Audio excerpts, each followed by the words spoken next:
ชั่วหรือดีก็อ้ายเฮาเนาะบ่บ่ขอถามตรงๆซักเจ้าอ้ายตรงๆตามที่เจ้ารู้จักหน่อยเด้อ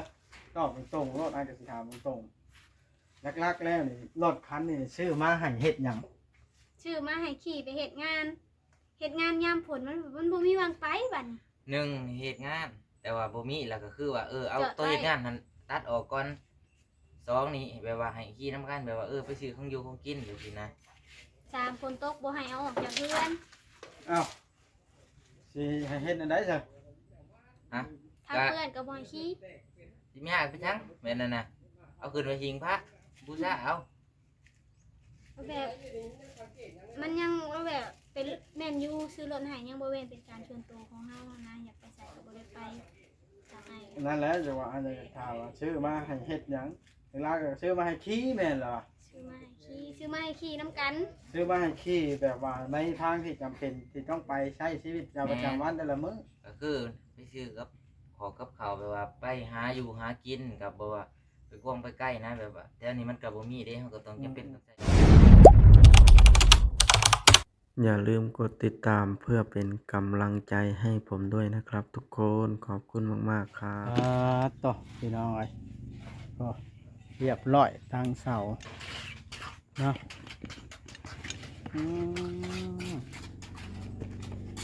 เรียบร้อยบ่บาทในสร้างเวียงลุงคำดี โอ้ย เรียบร้อยบ่ เรียบร้อยเลย โอ้อันนี้น้องกระแตมาแล้วมาเบิ่งน้องกระแตก่อนพี่น้องเอ้ยเรือนเรียบร้อยแล้ว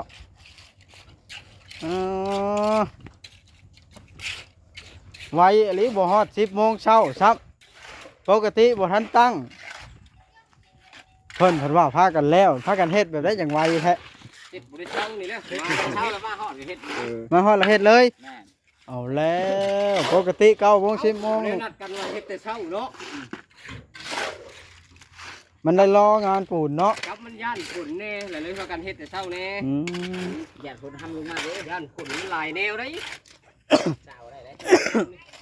เป็นหยังเพื่อความแน่นเอาปูนจนเต็มข้างแน่บ่ได้นี่ โดย แต่พี่คุมน้ำลุงพี่ยังเลิกแห้ง โอ้ยนี่เรื่องมันคลู่อยู่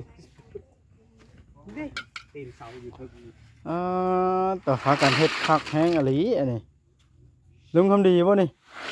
เพิ่นว่าให้เอาดี มาเบิ่งน้องกระแตก่อนเพิ่นได้หยังมากินอันนี้โอ้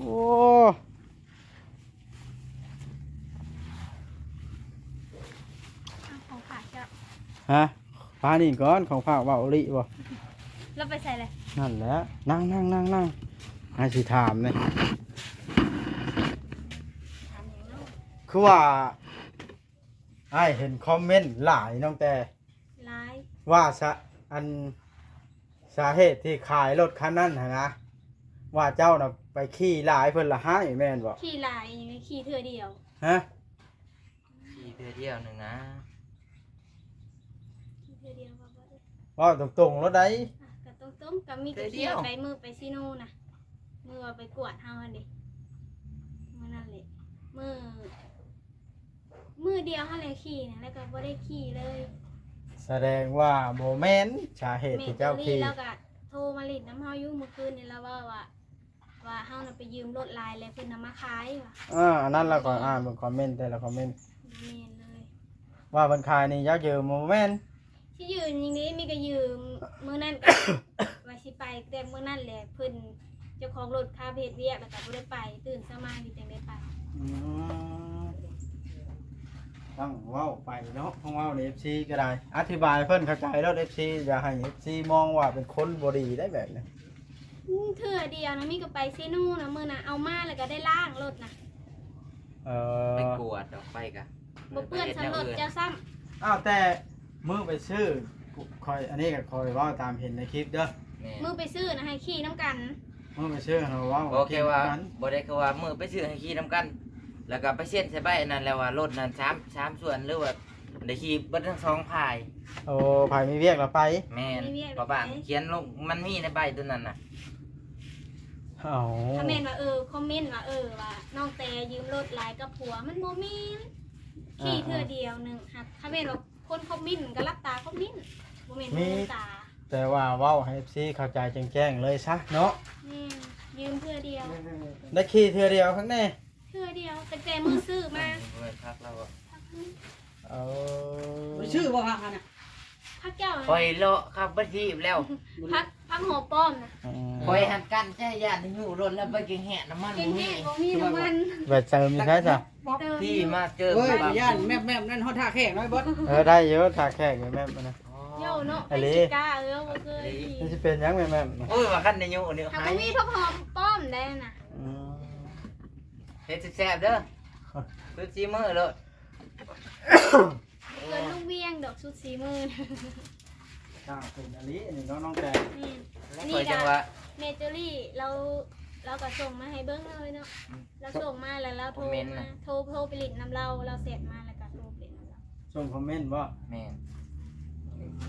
คอมเมนต์เป็นมีคอมเมนต์หนึ่งเอาไปกินข้าวเพื่อนในเครื่องไปขายปลายังว่ายังไปกินอยู่เมื่อวานไม่ได้กินปิ้งปลา ทุกคนได้กินปิ้งป่าเนาะ แม่กินปิ้งไก่ตำมะแตงเมื่อวานนี้ กินยังก็กินแล้วว้าวเขาแล้วกินข้าวเห็นเนาะ แม่ผู้ใดว่าใส่นะเฮาแม่ว่าเฮาบ่แม่นความจริงนะมีกระหนกมือเอาบ่าวเว้ย ถ้าจริงนะ หลาย ก็อันนี้ตามให้เห็นในคลิปเด้อผู้ว่าเอาก็เจ้าของเงินจักไผแล้วเจ้าของผู้ซื้อรถเนาะ แม่อันเฮาบ่ได้เอ่ยชื่อเฮาบ่ฮู้ชื่อเราซ้ำ ปลอดภัยหน้าเฮาก็บ่ได้เอาลงอีก อันนี้ก็ที่ถามที่เว้านี่ก็เพราะว่าเฮาอยู่ในเหตุการณ์อยู่ในอันบ่อนเกิดเหตุเนาะ แม่นเขาแม่นว่าคนอื่นมาเขาก็ถามคือเก่าเด้จังเทื่อเห็นมันย่างไปเขาก็มาถามน้องคือเก่าเอารถไปไสเอาเฮาก็ตำตรงแม่นบ่แล สิบอกว่ามันเสียแห้งเหอะเนาะ พันแฮงว่าโอ้ยเบิ่งรถคันเดียวก็บ่คุ้มว่าคันยืนสิเอาเมียว่าไปนั่นอีกเด้ มันสิบอกว่ามันเสียมันสิบอกว่าหมอนี่ราคามันแห้งบ่เป็นไปบ่ได้อีก ต้องว่าความจริงคือบ่ตายเนาะ แม่นว่าความจริงคือบ่ตายค่ะมีแต่คนสั่งเท่านั้นแหละ อ้าวไผสิสั่งความจริง มันก็มีหั่นแหละบ่มีผู้หนึงกับผู้หนึงได้สั่งแบบคนมันอยากสั่งเฮานอนอยู่ซื่อก็สั่งไปเฮ็ดอยู่เฮ็ดกินก็สั่งหาอยู่หากินก็สั่งแต่คนมันอยากสั่งยืนเทื่อเดียวรถนะให้เป็นหยังก็เป็นขี่เทื่อเดียว นั่นแหละอ้ายก็ว่าอุ่นใจอยู่ว่าได้รถมาไปผ่าท้องซื้อน้ำอยู่ให้กินแล้วชีวิตนำไปซื้อรถว่าซื้อให้ขี่น้ำกันเฮา แม่น แล้วบัดมาเห็นคอมเมนต์ว่าเพิ่นติน้องแต่ไปยืมหลายราคายออก บ่ได้แม่นว่ายืมมีก็ไปมื้อเดียวนะบ่ว่าเพิ่นไปสิไปตัดเสามื้อนั้นน่ะก็เลยว่ามื้ออื่นจังไปผู้อ้ายบอกหันนะก็เลยว่ามื้ออื่นจังไปก็ตื่นสมาก็พากันเข้าไปเอารถแล้วก็ไปก็บ่ให้เราไปอันนั่นไปแล้วก็ไปซื้อยาเพราะว่าตอนนั้นน่ะอ้ายเต้ไม้เด้เต้ไม้แล้วก็เลือดออกแล้วก็ไปซื้อยาอิหยังมาล้างบ้านให้เพิ่นแล้วไปก็ซะบ่แม่นไปแต่เวียกเฮาซ้ำว่าลัดรถไปคือเก่ามื้อนั้นน่ะตอน12 โมงฮอดเฮือน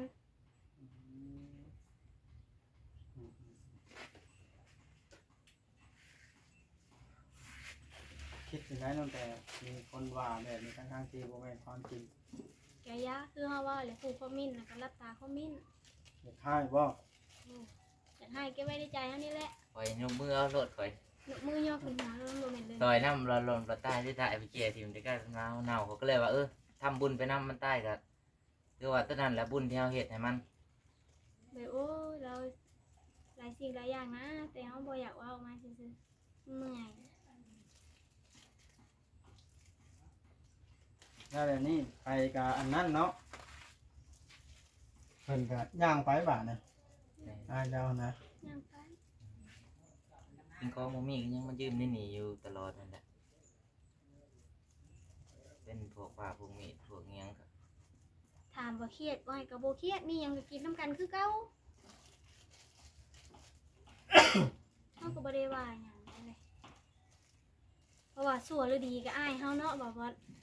อ้าวขอถามตรงๆซะตอบอ้ายตรงๆตามที่เจ้ารู้จักนี่เด้อตอบตรงๆรถอ้ายก็สิถามตรงๆลักๆแล้วนี่รถคันนี่ซื้อมาให้เฮ็ดหยัง ชื่อมาให้ขี่ไปเฮ็ดงานยามฝนมันบ่มีวางไปบัดนี้ หนึ่งเฮ็ดงาน แต่ว่าบ่มีแล้วก็คือว่าเอา จอดไว้ ตัวเฮ็ดงานนั้น ตัดออกก่อนสองนี่แบบว่าให้ขี่น้ำกันแบบว่าไปซื้อของอยู่ของกินอยู่สินะ 3ฝนตกบ่ให้เอาออกจากเรือน อ้าวสิให้เฮ็ดอันใดซะ ฮะ ถ้าเปื้อนก็บ่ให้ขี้ สิไม่ยากไปทั้งแม่นนั่นน่ะเอาขึ้นไปหิงพระบูชาเอา แบบมันยังว่าแบบเป็นแม่นอยู่ซื้อรถให้ยังบ่เว้นเป็นการชวนตัวของเฮานะอยากไปใส่ก็บ่ได้ไปทางไอ้ นั่นแหละจะว่าอันนี้ถามว่าซื้อมาให้เฮ็ดหยังเวลาก็ซื้อมาให้ขี่แม่นเหรอ ซื้อมาให้ขี่น้ำกัน ซื้อมาให้ขี่แบบว่าในทางที่จำเป็นที่ต้องไปใช้ชีวิตประจำวันแต่ละมื้อ ก็คือไปซื้อกับขอกับเขาวแบบว่าไปหาอยู่หากินกับแบบว่าไปกวางไปใกล้นะแบบว่าแต่อันนี้มันกับบ่มีเด้เขาก็ต้องจำเป็นต้องใส่รถอยู่แล้วเนาะ มีบ่สักขี่แบบว่าแนวบ่จำเป็นจะไปลิ้นก็ต้องขี่แม่นเหรอรถแนวมัน มีเด้ มีรถแล้วเด้หรือสิจอดไว้อยู่เพื่อนสิย่างไปแล้วบัดซื้อมาได้ฮอดบ่2 ทิศ คือไอ้ต้อเรามาเฮ็ดเวียกเนาะเราก็ต้องขี่หรือว่าเราไปลิ้นที่อื่นเราก็ต้องขี่รถเรามีรถ ผู้ใดคือกันนะค่ะแม่นว่ามีรถนะน้อยหนึ่งก็จะขี่รถและรถนะแม่นว่ารถตัวเองนะ ไปลิ้นก็ขี่ บ่าวจ่อยชาแนล เอาจอยชาแนลมาบ่ กำลังเห็นแล้ว บ่ แบ แป บ ล ว่า ตามมา ถ้าแม่นว่ามีรถเนาะคือเฮาออกนอกเฮาก็อยากขี่คือเฮาไปเฮือนผู้บ้านเฮาก็อยากขี่นี่เฮามีรถ ขี่แล้วว่าเห็นหยังก็ขี่แล้วก็แนมนออกจากเรือนนะต้องได้ขี่มันมีน้ำมันในถังเนาะอันนี้อยากให้ขี่แต่ไปเฮ็ดเวียกไปเฮ็ดเวียกแล้วให้บ่ได้ขี่แล้วโอ้ยจะเฮ็ดแนวใดเนาะแล้วบัดนี้ก็บ่ได้เลยแล้วบัดนี้รถเนาะ24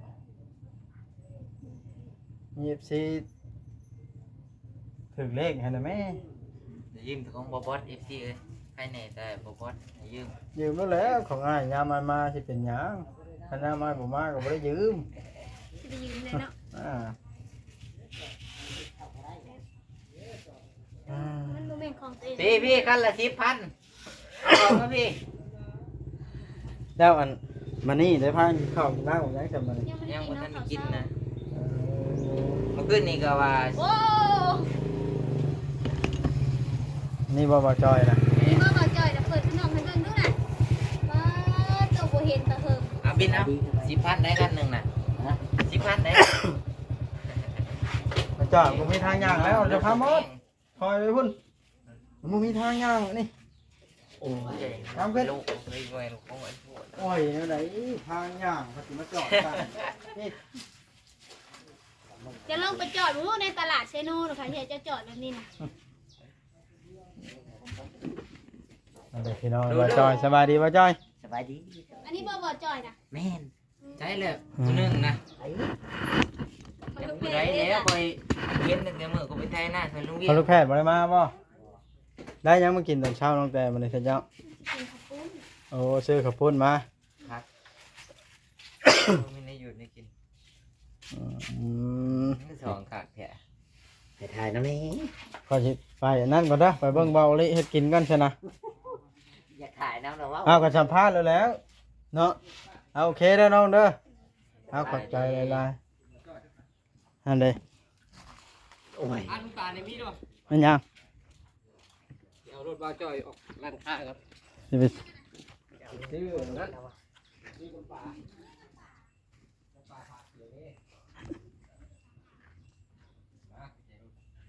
อามาแล้วนะคอยกูเข้าไปขายตรงน่ะ ขี่รถว่าจอย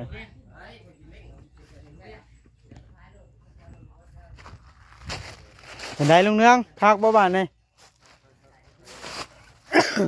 แล้วเด้อบ้านนี่พี่น้องเทปูนใส่เลี้ยวอีหลีสร้างต่อเลยมามื้อละน้อยเนาะ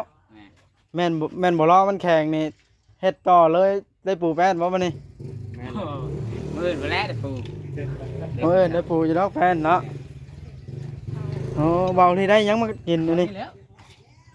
เจ้าตั้งน้ำใจไปข้างหมอ ฮะบ่ได้บีปลอมซั่นบ่ ไอ้เรื่องออกเอาตั้งน้ำสิตั้งน้ำใจไปข้างหมอ อื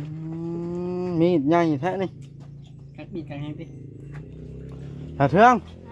เป็นอะไรได้อันเชาเพื่อนตั้งขึ้นแล้วความรู้สึกบาดนี่ ดีใจ ดีใจละ โดย เอาไปสินะเอาจอย สัมภาษณ์น้องแต่ เลี้ยงเปิดกระชุบบ่พอจอย เว้าไปให้แล้วก็ให้แล้วเว้าแบบนะ เอาอยู่ห้องไปเล่นกัน เนาะ มาแต่เช้าว่า สั่งเตาะ เด้อ กินข้าวแล้วไปทางใดนี่ เมื่ออะไร เมื่อพักผ่อน แม่ อันเฮ็ดต่อก็บ่ได้ปูนยังบ่แข็ง ยังบ่แข็งมื้ออื่นมันเลยได้ขึ้น เอา ทางขึ้นตรงแหละแม่นซื้อบ่ลงบ่ลอง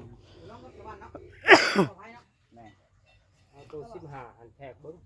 บ่ร้องนะ 15 เอาบ่ร้องนี่หน้า15บ่ร้องเช้ารู้แล้ว เช้าเจ้าสิไปใช้นี่ ชั้นละ18 18 17ก็มี 17เอาบ่ร้อง17มีสิ 15 16 ครับมี18เอา18 ต้องระดับใครขึ้นว่าเอา17ขึ้นเนาะ 17ขึ้นไปเช้านี่ก็ได้ใส่แหวนอยู่นี่ โอ้ใส่หลายเลย ฮะ เชิญก่อน อันนี้หน้า15หนึง เออ ไม่อันนั้นเจ้ามาเทียบเบิ่งมันเทียงกับหน้าเฒ่า ก็นั่นแหละจังว่าล่ะต้องเอาหน้า18หาเช้าเนาะทางเตาะ แม่ คันเฮาสิเอาเพียงกันกับอันหน้า15แล้วหันน็อตบ่ได้เด้อเนาะ เบาลีเฮ็ดกินเด้อ เอาลิซอยงัวบ่ แม่นว่าจะบ่กินอยู่เบาลีน่ะทอดแต่ ไผชื่อให้นี่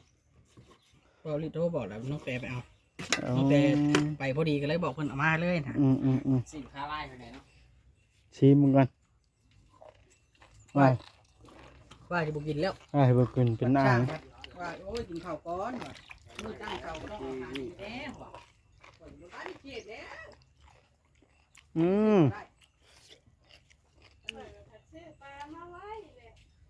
มันยังลุงเนืองช้าน้ำวะเดี๋ยวนี้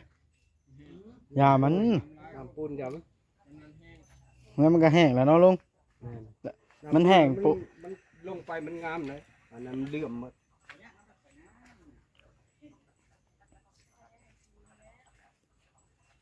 นี่เนาะเฮือนน่ะมือสั่นวันนี้ยกขึ้นแล้วบึบบึบบึบบึบ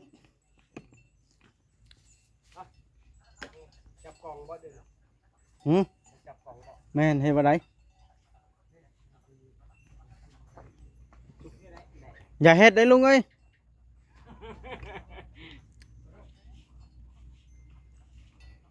พอละอืม นั่งได้เจ้าจะแปลงเนาะ โอเคนี่แหละพี่น้องไอ้เฮือนก็ได้แต่เก้าเที่ยงหุ่นได้จังแล้วเนาะโออันนี้ช่างต่อเฮ็ดนะ บ่เที่ยงแต่เก่าน่ะ ฮะ มื้อนึง มันแล้วเราได้พอจะยูมันได้บ่ได้โพด ไปโพสต์ได้เนาะ โอ้ยอย่าโพดมันบ่ได้โพดบ่โพดพอดีแฮง ไปตา พอดีพอดี เรื่องมันบ่รอดบ่ได้ บ่เวลาเฮามันโยบเด้ เอาไปซับเนาะ เฮาบ่ได้อันหาหินห้องเนาะลุง แน่เวลาปูนน้ำปูนมันลงไป ฟังดูโอ้ทีมนี่ เอ้าอย่ากินมุมมามหลายบ่บอส ชิม เปิดพะยะ ขมนี่ แต่บ่เอาบีบออกก็ได้เนาะ เด้อพี่น้องช่างเวียงก็กำลังมาอืมเมื่อยบ่ช่างเตาะ ก็บ่เมื่อย กินข้าวแล้วเมื่อได้เนาะ แม่ มื้ออื่นมาจัดการเนาะ มื้ออื่นแล้วเอ้ย ได้ปูแป้นได้มื้ออื่นนี่ เดี๋ยวปูบ่ อ้าวใช่อันคีบแล้วก็เอาสะพานกาดมันเนาะลุง ตรงมัน กาดจึ๊บแล้วก็เอาแป้นขึ้นไปตอกตึมดึงเชากล้าขึ้นอ๋ออะไร เดี๋ยวกล้าขึ้นปากตอกปึ๊ก เออได้ป่ะ มืดนะมือ อ่ะมื้ออื่นมื้อเฮ็ดเบิดมื้อแล้วบาดนี่มันได้เฮ็ดเต็มมื้อไปรู้ได้บาดนี่งาน ทางเวียงมาได้ใช้นะ มาแต่เอาน้ำปลาพา มีอันนี้แหละได้ขาย เป็นหยัง ถึงชื่อว่าของปลอมเนาะ แม่น ของปลอมบ่ได้ก็ชื่อ À. ไปถามก็บ่ได้ว่าของแท้ได้ บ่ เออของปลอมก็ยังชื่อเนาะ ไปถามก็บ่ได้ว่าของแท้ ป้าไปยังมาเห็น บีปลอมชื่อเด้ตั้งใจชื่อนี่ โอ้ยอยู่ของปลอมก็ยังอยากได้ นะพี่น้องคลิปนี้ก็ได้ยืดยาวเติบแล้วได้นี่สิจบคลิปก่อนบานมีแต่ว่าถ้ากินข้าวแล้วล่ะสิ มื้อ มื้อเอาก็ได้สิไปบ้านบ่คำละพี่น้องเอ้ยกินข้าวแล้วนะ แหบ่จอย บ่ นะครับบ่รู้ว่า